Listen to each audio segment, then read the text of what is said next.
আমার বেশ মনে আছে, বাবা খুব ভোরে বেরোতেন আর ফিরতেন সবাই ঘুমাবার পর।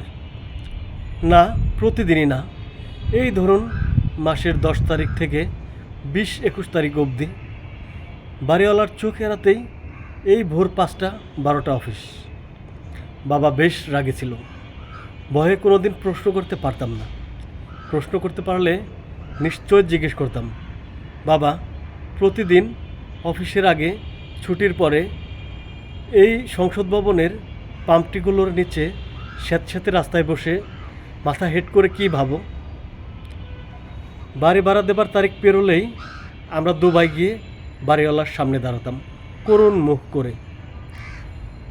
বাড়িওয়ালা গলে যেত। সে বয়সেই করুণ মুখ করে রাখার ব্যাপারটা খুব ভালোভাবেই রপ্ত করে ফেলেছিলাম। গলির মুখে কার্তিকবাবুর দোকান। ভয়ে কোনো দিন বলিনি বাবা।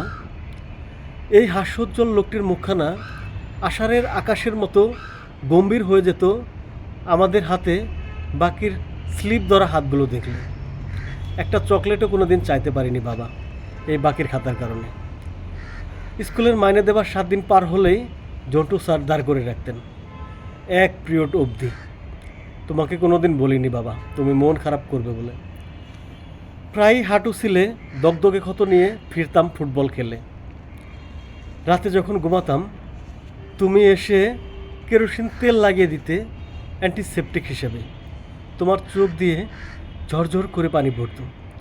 কেন বাবা, কেন তোমার চোখ দিয়ে পানি পড়তো? এই চামড়া সেলা ক্ষত তোমার চোখের পুকুরটাকে কেন আন্দোলিত করতো?